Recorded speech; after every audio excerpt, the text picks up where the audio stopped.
Ashley here, coming at you with another video. I wanted to come on here and just talk about these retweets though. You know what I'm saying? Your girl is micro-locked and been micro-locked for about 3 months now. But anyways, that's not what I'm coming on here to talk about at all. I'm actually coming on here to talk about avocation, aka advocates, specifically in the area of children and specifically your own biological kids. If you hear noise or whatever in the background, it's because I'm driving, and I would not advise recording and driving, but hey, that's what I'm doing right now because it's literally on my mind and I gotta just kind of get it out. I know it's a lot of parents out there who are not very much the confrontational type. For instance, in my marriage, my husband, Kaylee's and Jaden's father, he's not really the confrontational person, but I am. And specifically, just recently, we had a situation that happened within my daughter's daycare. She is currently 9 months, and she'll be 10 months in like a couple of weeks. And so she's in a particular room that she started in when she was around maybe 4 or 5 months. And so this room you transition out after a certain amount of months or after a certain amount of developmental stages has been accomplished, pretty much. And with that being said, of course, Kaylee has marked and checked off the developmental stages, the months, because like I said, she's 9 months. So the way the daycare is set up, they have a room where it's infant room 1, infant room 2, infant room 3, and again, it's based on really primarily the months of ages. So like the room 1, I'll say, is from age ranges from like 3 to maybe 8 or 7 months. Again, it's all according to the developmental progress that they're making. So long story short, my daughter again has been in this particular classroom for the past, since she was about 4 or 5 months, right?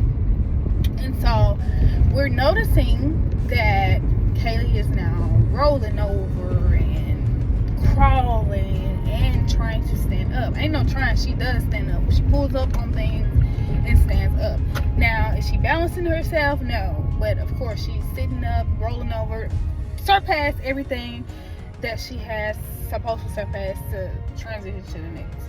So anyways, I spoke with one of the directors there to tell them, hey, I think it's time for her to transition out because she's, basically outgrown this classroom. So anyways, long story short, they basically kept giving me the runaround. I'm getting communication from this person and that person. One person saying this and another person saying that.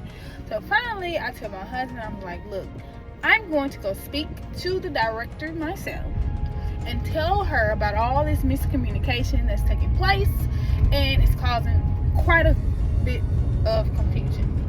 And so I spoke with her yesterday, like I said I would, and I informed her of my concerns in a polite way, of course.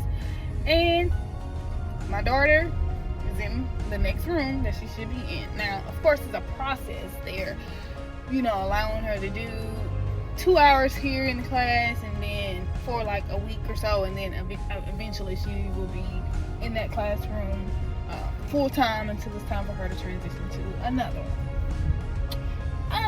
So I'm saying all of these things to basically say, although my daughter is only 9 months old and she's just a baby, yes, she is just a baby.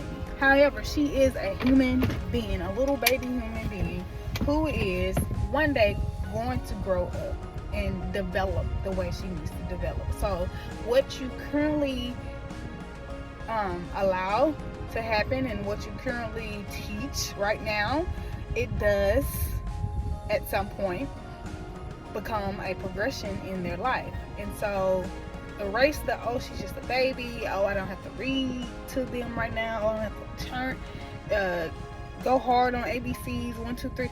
erase all of that. Okay? Though the baby cannot talk, though the baby cannot walk, though the baby is just only crawling and gaga stuff, please believe everything that you are currently or not currently doing will affect or play some type of importance in your child's life. That's just psychology. That's just what it is. And so, anyways, that's not the point either. The point I'm making is I just received like a whole revelation that just basically said to me, this is what you'll be doing for your kid. You have to pay attention to your child. You have to know that, especially in her case, she really can't speak for herself. So if mommy noticing that she's growing and this particular classroom is holding her back from growing even more, then mommy needs to speak up and say something and not just allow whatever to just happen just because she's just a baby, or just because she's just a kid, or just because it's not that important. It is important. So parents, if you're doing that and you do that, very good. Those, in the words of Tabitha Brown, very good. And those who are not, please.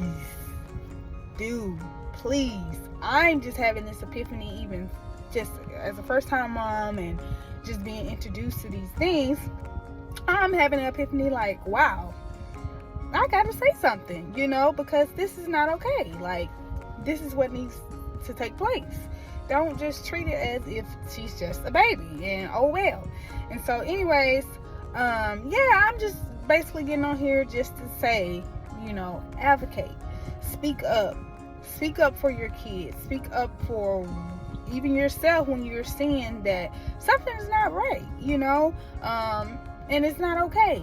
It's not okay, so speak up, especially when it comes to education, especially when it comes to just acknowledging what needs to happen that is not happening in the current circumstances you might be in. And again, this applies beyond just being a parent, but it applies overall just as a human being.